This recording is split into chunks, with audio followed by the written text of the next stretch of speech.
হয়, শাৰদীয় দুৰ্গা পূজা কেন্দ্ৰ কৰি ৰাজ্যত ব্যাপক প্ৰস্তুতি চলিছে। ৰাজ্যৰ বিভিন্ন প্ৰান্তত পূজা কমিটিসমূহে বিভিন্ন আৰ্হিৰে দুৰ্গা পূজাৰ মণ্ডপ তৈয়াৰ কৰি থকা পৰিলক্ষিত হৈছে।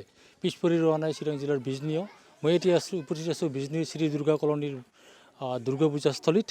এইবুলি শ্ৰী দুৰ্গা কলনীয়ে এইবুলি দুৰ্গা পূজাৰ থিম হিচাপত লৈছে। দুৰ্গা পূজাৰ মণ্ডপটো কাটাৰত থকা বিখ্যাত মুন টাৱাৰৰ আৰ্হিৰে নিৰ্মাণ কৰি থকা হৈছে। বৰষুণে কিছু বিধি পথালি দিছে যদিও প্ৰায় ৮০% নিৰ্মাণ কাৰ্য সম্পূৰ্ণ হৈছে ইতিমধ্যে। মোৰ সৈতে উপস্থিত আছে এই মুহূৰ্তত শ্ৰী দুৰ্গা কলনীৰ দুৰ্গা পূজা কমিটিৰ বিষয়ববীয়াসকল। মই তেখেতৰ সৈতে কথা পাতিবলৈ চেষ্টা কৰিম। কি ক'ব, যিহেতু আপোনালোকে এইবাৰ কাটাৰত থকা বিশ্ববিখ্যাত মুন টাৱাৰৰ আৰ্হিত নিৰ্মাণ কৰিছে, কিমান টকাৰ বাজেটত লৈছে আপোনালোকে? সকলোকে আমাৰ অসমবাসী ৰাইজক শাৰদীয় দুৰ্গা পূজাৰ শুভেচ্ছা থাকিল। তাতো এইবাৰ আমাৰ কাটাৰৰ মুন টাৱাৰ আমাৰ পেণ্ডেল আমি আৰ্কিট বনাইছোঁ।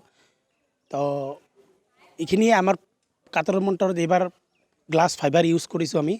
আৰু আমাৰ কলকাতাৰ পৰা লাইটিঙৰ ব্যৱস্থা আছে। আমাৰ কাটাৰৰ মুন টাৱাৰৰ যিটো শিল্পী, আমাৰ ইয়াৰে শিল্পী, আমাৰ পাতিলা দহাৰ মিস্ত্ৰী। তো নিশ্চয়কৈ প্লাষ্টিক ফাইবাৰ বাঁহ আৰু কাঠেৰে নিৰ্মাণ কৰি থকা হৈছে এই কাটাৰত থকা বিশ্ববিখ্যাত মুন টাৱাৰটো। আৰু এই মোৰ সৈতে উপস্থিত আছে মূল ব্যক্তি, এই মণ্ডপটো তৈয়াৰ কৰাৰ মূল ব্যক্তি বুলিয়ে ক'ব পাৰি। আৰু যিজন শিল্পীৰ নেতৃত্বত এই মুন টাৱাৰ নিৰ্মাণ কৰি থকা হৈছে, তেখেতৰ সৈতে মই কথা পাতিম।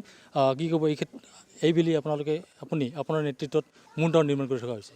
নমস্কাৰ, মোৰ নাম ৰঞ্জিত দাস, মোৰ ঘৰ পাতলা দহা, বঙাইগাঁও ডিষ্ট্ৰিক্ট। এইবাৰ বেলি কমিটিয়ে মোক পৰামৰ্শৰ মৰ্মে মই আগবাঢ়িছোঁ মুন টাৱাৰ বনাবলৈ। আৰু সকলো ৰাইজক মই কৰিছোঁ, আশীৰ্বাদ বিধাইছোঁ যে মোৰ কামটো ছাকচেছ কৰিব পাৰোঁ।